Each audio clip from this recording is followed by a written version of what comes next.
오늘 우리에게 주신 하나님의 말씀은 로마서 10장 13절에서 15절 말씀입니다. 하나님의 말씀을 봉독합니다. 누구든지 주의 이름을 부르는 자는 구원을 받으리라. 그런즉 그들이 믿지 아니하는 일을 어찌 부르리요? 듣지도 못한 일을 어찌 믿으리요? 전파하는 자가 없이 어찌 들으리요?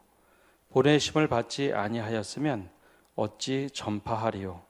기록된 바 아름답도다 좋은 소식을 전하는 자들의 발이여 함과 같으니라. 아멘.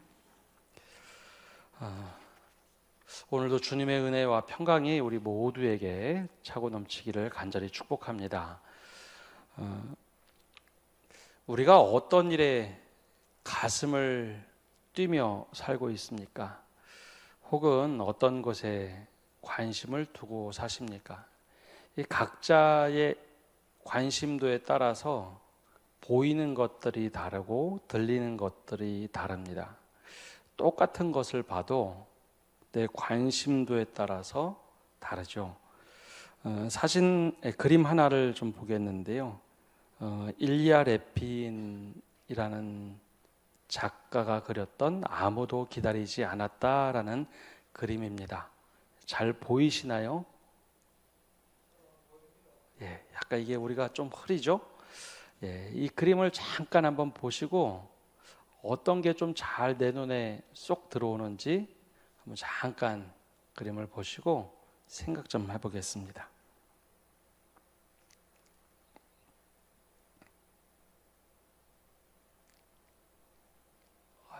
굉장히 뚫어주시게 보네요. 예, 됐습니다. 이제 자막 넘겨주시면 되고요. 이 그림을 보실 때 어떤 게 눈에 쏙 들어오셨습니까? 어떤 분들은 가구나 뒤에 배치되어 있는 액자, 그리고 이게 서양의 전통적인 혹은 유럽의 전통적인 집 구조인가 보다 하는 것들이 보이는 분들이 있을 테고, 어떤 분들은 이 집의 지금 분위기가 어떠한가 하는 것을 좀 관심 있게 보신 분들도 계실 겁니다. 사람들의 손동작, 어린이들의 시선, 그리고 한 여인의 깜짝 놀라는 모습, 그런 것이 눈에 보이는 분들도 계셨을 겁니다. 이 사진이 좀 더 선명했다면, 잘 보였더라면 사람들의 얼굴 표정에 관심을 두셨던 분들도 계실 겁니다. 어떤 사람은 깜짝 놀라고 냉소적인 표현, 뒤에서 이 사람이 왜 왔지 하는 표현들, 이제 각자 관심에 따라 우리가 보는 게 다르다는 거죠. 똑같은 그림을 봤는데 내 관심에 따라 다릅니다. 그래서 이 그림을 가지고 실험한 사람이 있습니다. 러시아의 심리학자 알프레드 야브루라라는 사람이 이 그림을 보여주고 사람들에게 물어봤습니다. 무엇을 보셨습니까? 글로 적어 보십시오. 그랬더니 다른 것은 보이지 않았고 내가 원하는 것만 사람들이 보더라라는 겁니다. 조금 전에 말씀드린 것처럼 똑같은 그림을 봤는데 어떤 사람들은 사람의 얼굴에 주목해서 이 사람이 초대받지 못한 사람을 바라보나 보다.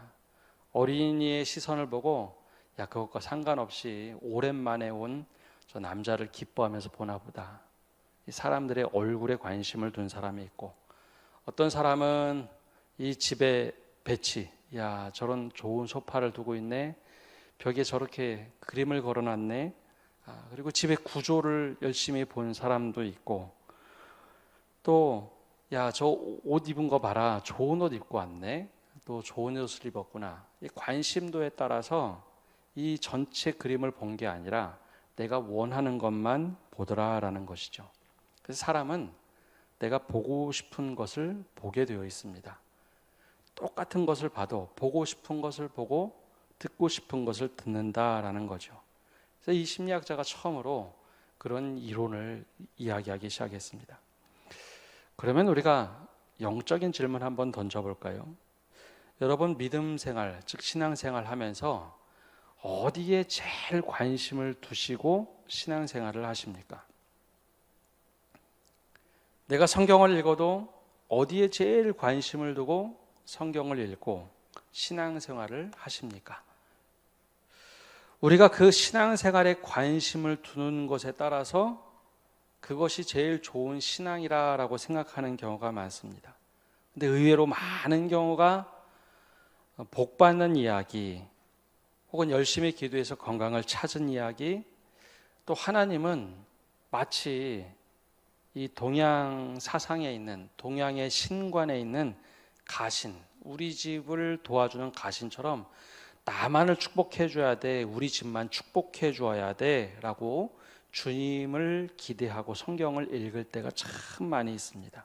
또 믿음 생활을 이렇게 하는 경우가 많이 있죠. 물론 그것이 신앙생활의 일부분이긴 하지만 그게 정말로 우리 기독교 신앙의 진수일까, 본질일까 라고 질문을 던진다면 그것은 아닙니다. 우리가 믿는 하나님은 나를 위해서 존재하시는 분이 아니라 나같이 연약한 사람을 주님의 은혜로 구원시키시고, 주님의 뜻대로, 내 생각은 너무나 달랐지만 주님의 뜻대로 걸어가도록 우리를 인도하시고 구원해 주시는 분입니다. 그래서 오늘은 이 본질에 대한 것을 생각하면서 우리 선교에 대해서 함께 말씀을 나누고자 합니다. 오늘 본문 13절은 이렇게 시작을 합니다. 우리 함께 읽어보겠습니다. 누구든지 주의 이름을 부르는 자는 구원을 받으리라. 아멘. 다시 한번 우리 보지 않고 한번 얘기해 볼까요? 누구든지 주의 이름을 부르는 자는, 다 그냥 외우시네요. 예. 누구든지 주의 이름을 부르는 자는 구원을 받으리라. 여러분, 이 말씀을 볼 때 누구든지 주의 이름을 부르는 자는 구원을 받으리라, 누가 제일 먼저 떠올려지십니까? 주의 이름을 부르는 자는 구원을 받으리라, 누가 먼저 떠올려지십니까? 어떤 경우에는 우리 가족 중에 믿음 생활 잘 하다가 지금은 하지 못해서 구원을 받을 수 있을까 걱정하는 분들도 계실 테고, 또 어떤 경우에는 나의 친지 가족 혹은 내가 정말 이 사람을 좀 전도해야겠다라고 생각하는 사람들도 떠올려 주실 겁니다. 그런데 누구든지 주의 이름을 부르는 자는 구원을 받으리라, 이 말씀에 가장 먼저 떠올려져야 될 사람은 사실 다른 사람이 아니라 나 자신이 되어야 합니다. 맞아, 내가 그 누구든지에 속한 한 사람이지. 하나님이 우리를 부르실 때 나를 먼저 부르셨다는 거죠. 누구든지 주의 이름을 부르는 자는 구원을 얻으리라. 거기에 제일 먼저 속한 사람이 나 자신이라는 겁니다. 내가 아무것도 아닌데 하나님이 나를 은혜로 불러주셔서 내가 주님을 부르면서 구원의 감격을 누리고 살고 있구나. 그게 첫 번째 대상이 내가 되어야 합니다. 그걸 경험한 사람들이 바로 주님의 구원에 대해서 노래할 수 있기 때문이죠. 지난주 금요일에도 동일한 본문의 말씀을 전했는데요. 구원의 감격을 경험해 본 사람과 경험해 보지 못한 사람들은 큰 차이가 납니다. 신앙생활에 내가 구원의 감격을 누려본 사람들은 어느 순간에 다시 한번 이 구원의 감격을 회복하게 됩니다. 그런데 익숙하게 이 환경과 분위기로 신앙생활을 그냥 하면서 그래, 구원은 당연히 주어진 것이지, 그냥 머릿속으로만 이해하면 이 감격과 은혜가 그렇게 피부로 와닿지 않습니다. 그러다 보면 이 말씀이 조금 헷갈리게 됩니다. 누구든지 주의 이름을 부르는 자는 구원을 받는다. 누구든지 주의 이름을 부르는 자는 구원을 받는다. 여러분, 그러면 믿음이 우선하는 것일까요? 은혜가 우선하는 것일까요? 내가 주님을 믿기 때문에 하나님이 은혜 주셔서 구원받는 것일까요? 아니면 하나님이 은혜를 주셔서 내가 믿음으로 구원을 받는 것일까요? 오늘 이 말씀을 그냥 보면 내가 주님의 이름을 부르기 때문에 구원을 받는다. 내 믿음 때문에 은혜 받고 구원받는구나 라고 생각하기가 쉽습니다. 그러나 우리의 신앙은 주님이 우리에게 은혜 주셔서 우리가 그것을 믿고 구원을 받는 겁니다. 금요 기도회 때는 자세한 이야기를 드리지만 좀 짧게 말씀을 드리면 우리가 물에 빠졌다고 한번 상상을 해볼까요? 여러분, 물에 빠지면 어떻게 될까요? 내 힘으로 열심히 수영할 줄도 모르는 사람이 점점 빠져들어갈 때 주변에 있는 누가 우리에게 밧줄이나 아니면 구명할 수 있는 어떤 도구들을 던져줍니다. 그러면 우리가 그것을 붙잡고 나오면 사는 거죠. 근데 그것을 붙잡지 않고 내 힘으로 어떻게 하면 나오겠다 막 발버둥 치다 보면 오히려 물속으로 가라앉습니다. 근데 누군가 던져줘서 내가 물속에서 건짐을 받았다고 해서 야, 내가 너 그거 반드시 던져줄 줄 알았어. 내가 너 그럴 줄 알았지. 여러분, 그게 믿음이 아니죠. 누군가 무엇인가 던져줄 때 우리가 그걸 붙잡고 나오는 것, 던져주는 것이 은혜인 겁니다. 붙잡고 안 잡고는 내 선택이지만 내가 살지 안 살지 모르는 상황에서 그것을 던져주는 것 자체가 은혜죠. 하나님께서는 우리에게 은혜를 그렇게 던져주십니다. 야, 너 죄에서 허우적거리는구나. 너 하나님을 알지 못하고 허우적거리는구나. 그걸 던져주실 때 우리가 붙잡고 나오는 거죠. 붙잡는 게 믿음입니다. 근데 우리는 내가 믿음을 가졌으니까 이렇게 구원받았지라고 생각하면서 스스로 내가 잘했다고 생각을 하죠. 근데 진짜 구원이란 것은 하나님이 던져주신 은혜의 밧줄을 붙잡고 내가 믿음으로 붙잡고 나오는 것. 그런데도 우리는 늘 당당합니다. 그거 내가 붙잡아서 이렇게 구원받은 거지라고 생각을 하죠. 여러분, 이 믿음의 본질을 제대로 아는 사람, 야, 나 같은 사람도 주님의 은혜로 내가 살아났구나. 그거를 생각하고 믿고 살아가는 것, 그것이 바로 믿음의 본질입니다. 그 감격을 누린 사람 중에 바로 하나님의 은혜를 누군가에게 또 던져주는 것, 그게 바로 전도의 삶이고 선교의 삶이죠. 근데 그 은혜가 너무 차고 넘치면 그분들 가운데 선교를 합니다. 선교를 하러 나가죠. 하나님이 직접 은혜의 손길을 던져줄 수 있지만 하나님, 그 은혜의 손길을 던져줄 때 저를 도구 삼아 주십시오. 하나님이 직접 하시지 못하는 그 여정에 제가 그렇게 도구로 쓰임받겠습니다. 그런 사람들이 선교를 나가서 하나님의 은혜의 도구를 열심히 던지는 사람들, 그 사람들이 선교사가 되는 겁니다. 은혜가 너무 감사하거든요. 나 같은 사람도 구원해 주셨다고? 그러니 그 은혜의 도구들을 던지는 사람, 그 사람들이 선교사입니다. 바로 그때 주님이 우리에게 다급하게 말씀하십니다. 뭐라고 말씀하시느냐? 14절에 이렇게 말씀하시죠. 우리 14절 말씀 함께 읽어보겠습니다. 그런즉 그들이 믿지 아니하는 일을 어찌 부르리요? 듣지도 못한 일을 어찌 믿으리요? 전파하는 자가 없이 어찌 들으리요? 아멘. 여러분, 이 말씀을 들을 때 내가 정말 한 영혼에 대한 마음이 있으면, 내가 정말 구원의 감격이 있으면 이 말씀을 듣고 마음에 간절한 마음이 생깁니다. 그래, 내가 가야 되겠다, 내가 해야겠다라고 마음을 먹습니다. 그런데 여러분, 관심이 영혼에 대한 마음이 하나도 없고 내가 열심히 잘 믿어서 내가 구원받았지라고 생각을 하면 그래, 자기들이 잘 믿어야지 라고만 생각하기에 이 말씀에 전혀 반응이 안 될 때도 있습니다. 수많은 사람들이 이 부르심에 응답하며 선교사를 나갑니다. 주님, 제가 이렇게 나가겠습니다. 제가 헌신하겠습니다. 그래서 선교사들이 헌신을 하며 나갑니다. 그런데요, 이 선교사들이 선교하러 나갈 때 제일 어려운 것이 무엇일까요?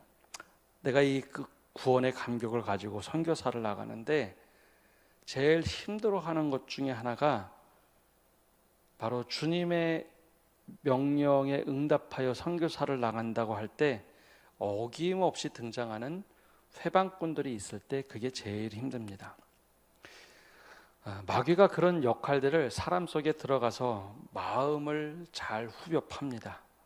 영적인 세계로 보면 마귀는 복음에 반응하는 사람들의 의지나 열정들을 굉장히 싫어하기 때문에 이걸 콱 꺾어버리려고 노력을 합니다. 어떻게 해서든지 그 열정에 찬물을 끼우려고 하죠.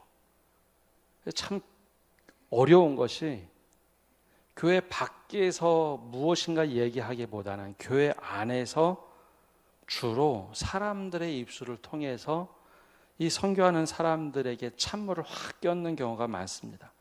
그러면 훨씬 더 효과적이거든요. 그래서 선교사를 나가겠다고 하는 사람 혹은 복음을 전하겠다고 하는 사람들에게 이런 말을 참 많이 합니다. 이래서 안 돼, 저래서 안 돼. 그렇게 하면 안 된다니까. 요즘 시대에 미련하게 왜 그렇게 해야 돼? 그러면 안 된다. 그리고 또 야, 너 너무 신앙생활 하는데 과하게 하는 거 아니야? 꼭 내가 할 필요 있어? 적당히 해야지 라는 말을 하면서 마음의 열정을 차갑게 확 식히도록 만듭니다. 물론 교회 밖에서는 야, 네가 교회에 미쳤다라는 이야기 자주 듣곤 합니다. 근데 여러분, 이럴 때 선교사 혹은 선교를 준비하는 사람들의 마음을 확 식게 만듭니다. 정말 내가 나가도 될까 하는 생각을 갖게 하죠. 또 교회 내에서 주로 하는 이야기 중에 하나가 이야기입니다.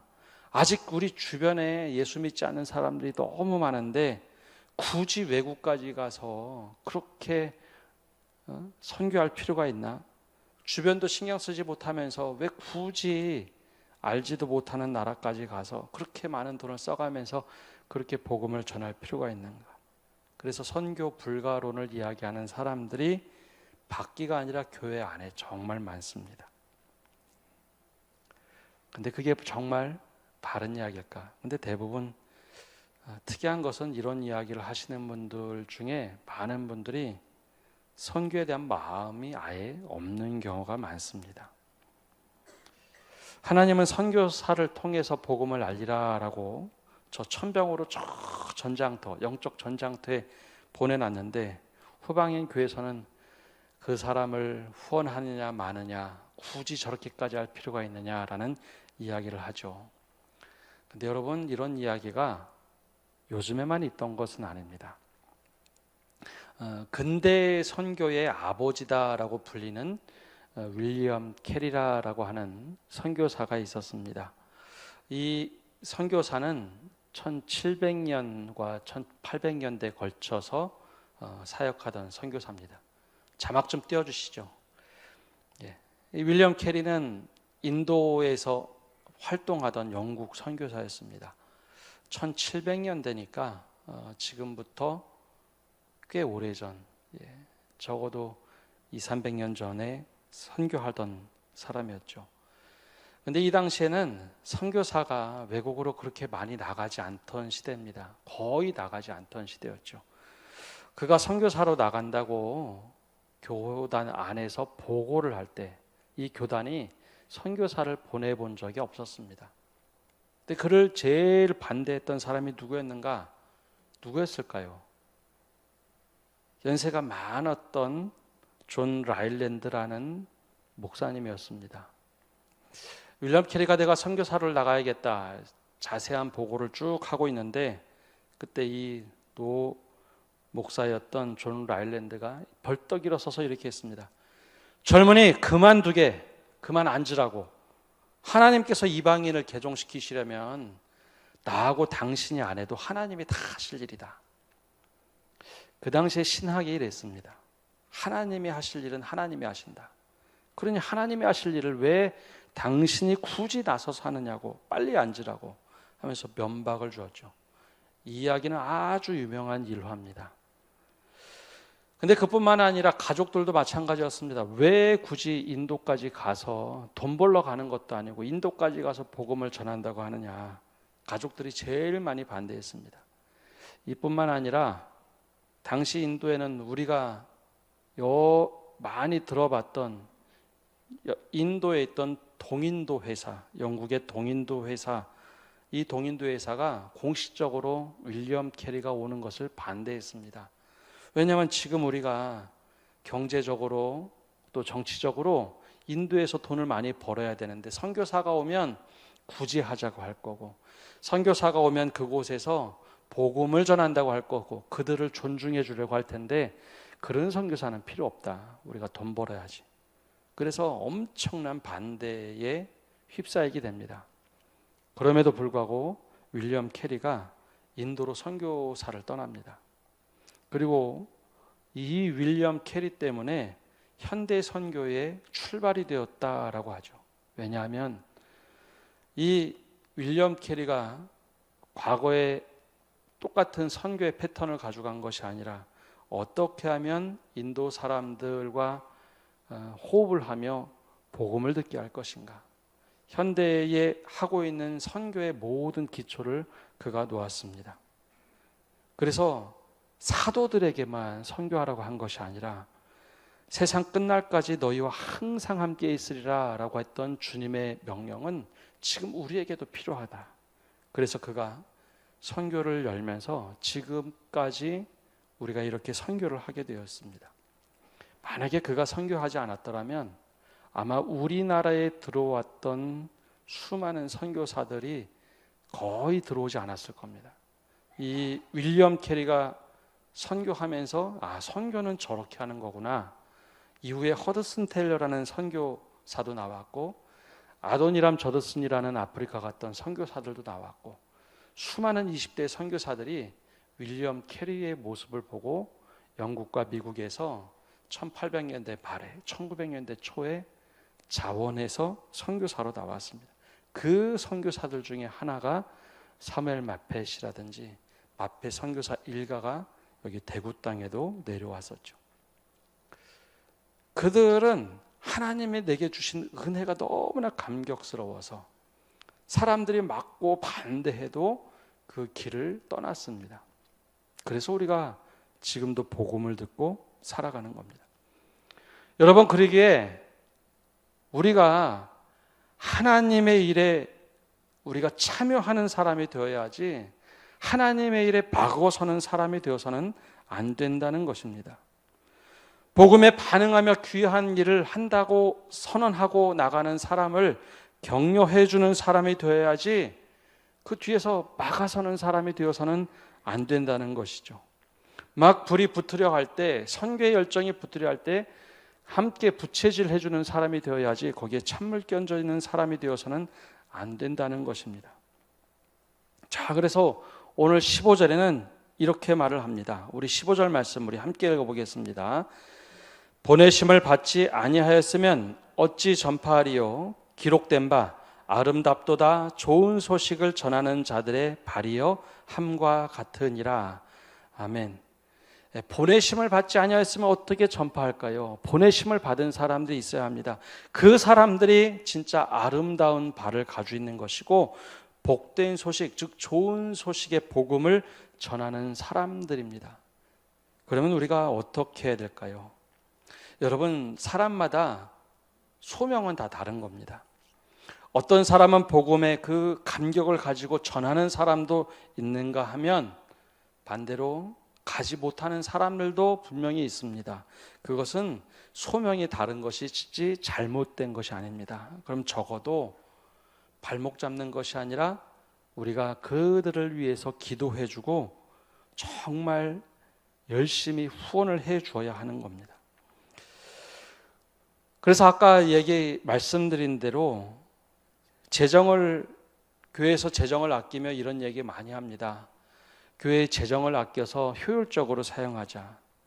근데 여러분, 영적인 일에는 효율성보다 더 중요한 것은 한 사람을 위한 재정이다라는 겁니다. 한 영혼을 구하는 재정.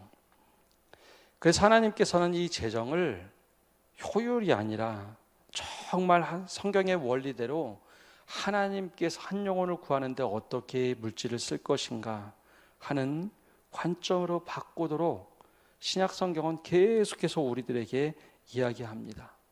그래서 신약 성경에서는 선교사를 보낼 때도 교회에서 가장 훌륭한 사람들을 제일 먼저 보냈습니다. 안디옥 교회 그렇게 보냈죠. 다른 여러 교회 보낼 때도 야, 그 사람이 어려워? 그럼 우리도 어렵지만 너희들을 위해서 우리가 연보하마 그러면서 정말 은혜를 끼치도록 그렇게 후원했다라는 겁니다. 우리가 선교 현장으로 직접 들어가지 못한다면 우리는 가는 선교사가 아니라 보내는 선교사가 되어야 합니다. 내가 가지 못하지만 그들이 정말 열심히 사역하도록 보내는 선교사가 되어야 한다는 것이죠. 마지막 그림 하나 보여주시면 우리는 보내는 선교사와 가는 선교사 이렇게 구분을 합니다. 그러나 본질상은 복음에 사로잡힌 사람들이라는 것이죠. 여러분, 선교사들은 제일 앞에서 천병처럼 복음을 전하는 사람들입니다. 그럼 교회는 뒤에서 후방 지원을 해주는 사람들입니다. 그때 기도를 해주는 것, 선교사를 위해서 기도해 주는 것, 그것이 바로 십자가에서 연결이 됩니다. 여러분, 아무것도 아닌 것 같은데 중보 기도할 때 중보 기도의 그 효능감을 선교 현장에서 아주 구구절절히 느낍니다. 때로는 종교적인 억압이 있을 때, 탄압이 있을 때, 혹은 내가 너무 힘들 때, 야, 나를 위해서 기도해 주는 사람이 이렇게 눈물로 기도해 주고 있구나. 그것을 하나님께서 영적인 끈으로 묶어 주셔서 경험하도록 하십니다. 그러면 여러분, 넘어졌던 선교사들이 다시 힘을 냅니다. 때로는 재정적으로 어려울 때 물질적인 후원, 그것을 통해서 선교사들이 나는 이것밖에 준비가 되지 않았는데, 근데 그 물질의 후원을 통해서 하나님께서 일하기 시작하더라라는 것을 수없이 많이 경험합니다. 여러분, 이 대구 땅에도 100년 전에 120, 30년 전에 선교사들이 들어와서 이곳에 처음으로 재중원을 만들지 않았습니까? 현대의학의 대구의 효시가 되는 재중원, 즉 동산병원의 출발이 되죠. 재중원을 만들어서 현대의학을 경험하게 했습니다.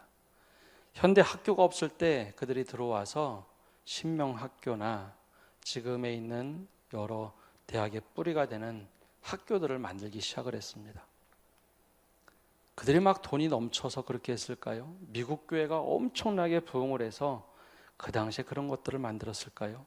아니, 이 땅에 믿음의 사람들이 정말 제대로 교육받고 믿음으로 서도록 하기 위해서 그런 일들을 감당한 겁니다. 수많은 교회들이 출발할 때 물론 자립으로 삼자 원리를 통해서 이 땅에 자립하고 자전하고 자치하는 교회들도 있었지만 수많은 선교사들이 와서 교회를 도와주었습니다. 왜냐?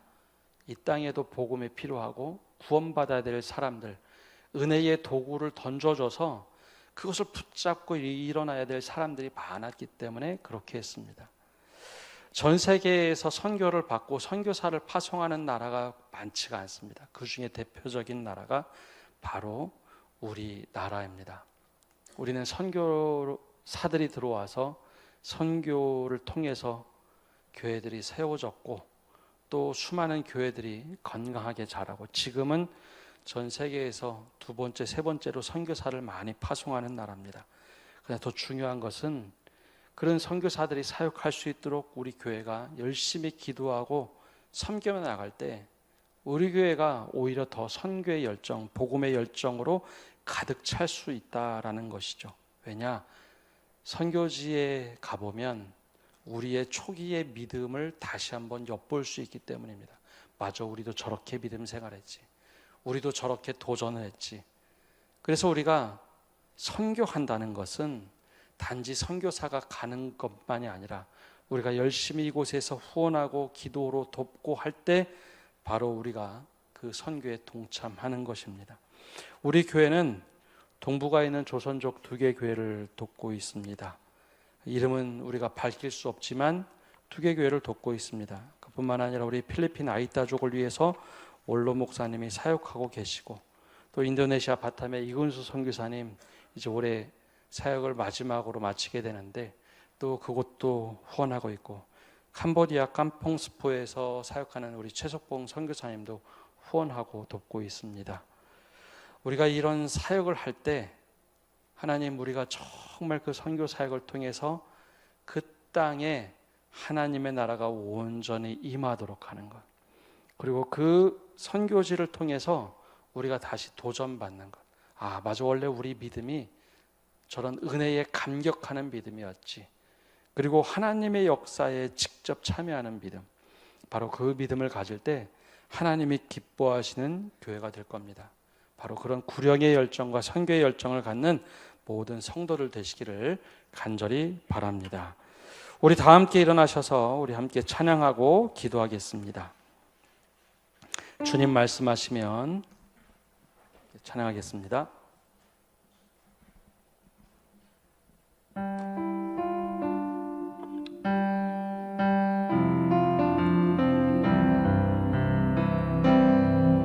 주님 말씀하시면 내가 나가리다.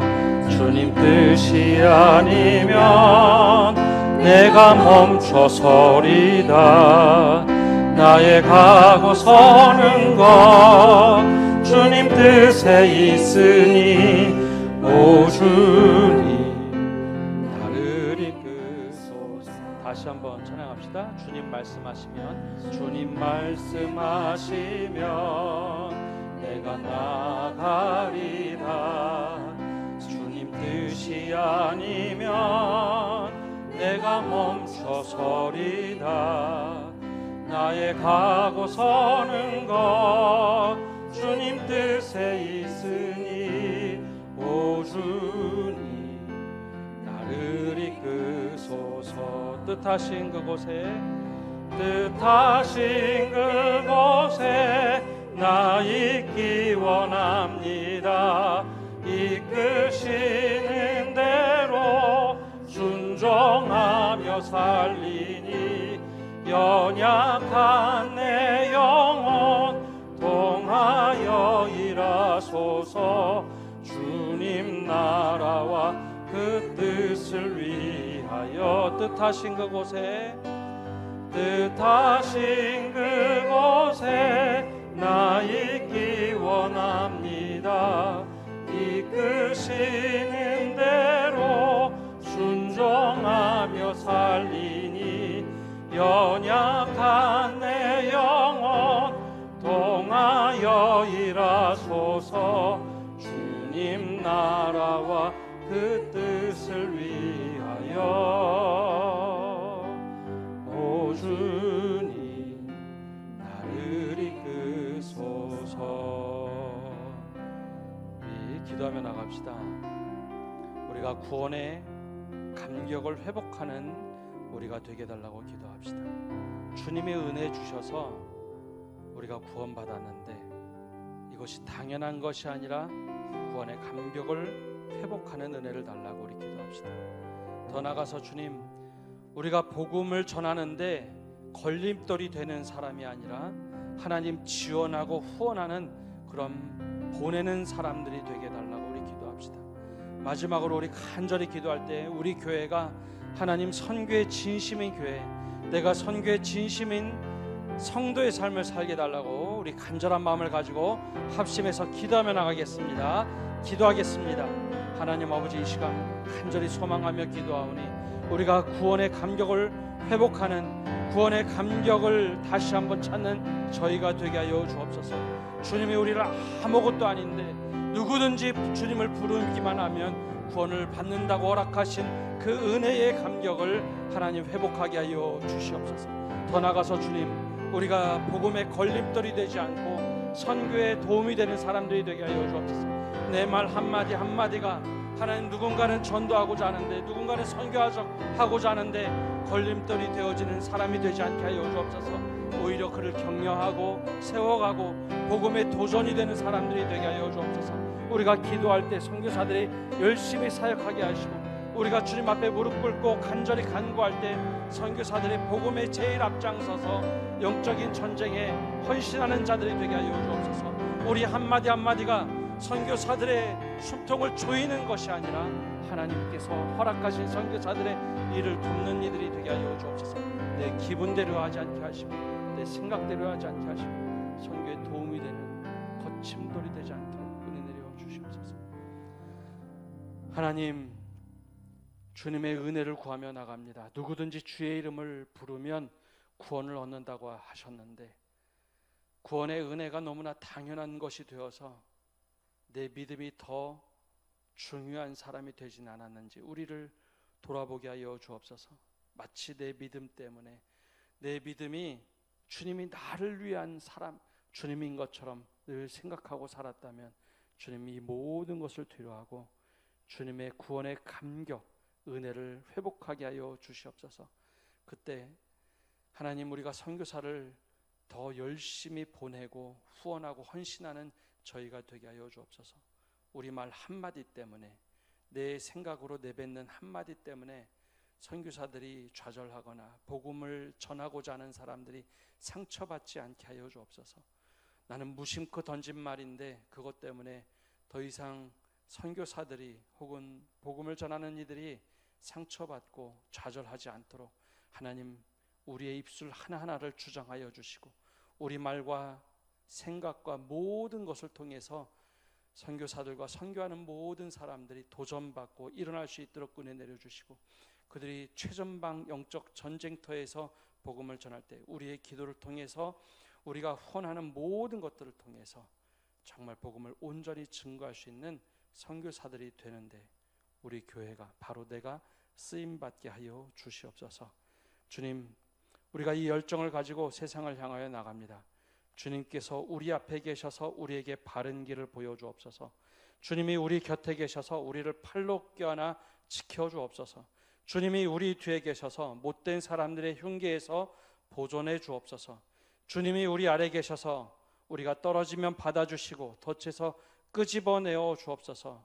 주님이 우리 안에 계셔서 우리가 슬퍼할 때 위로해 주시고 우리 둘레 계셔서 남들이 덮칠 때 막아주시고 주님이 우리 위에 계셔서 우리에게 복 주시기를 원합니다.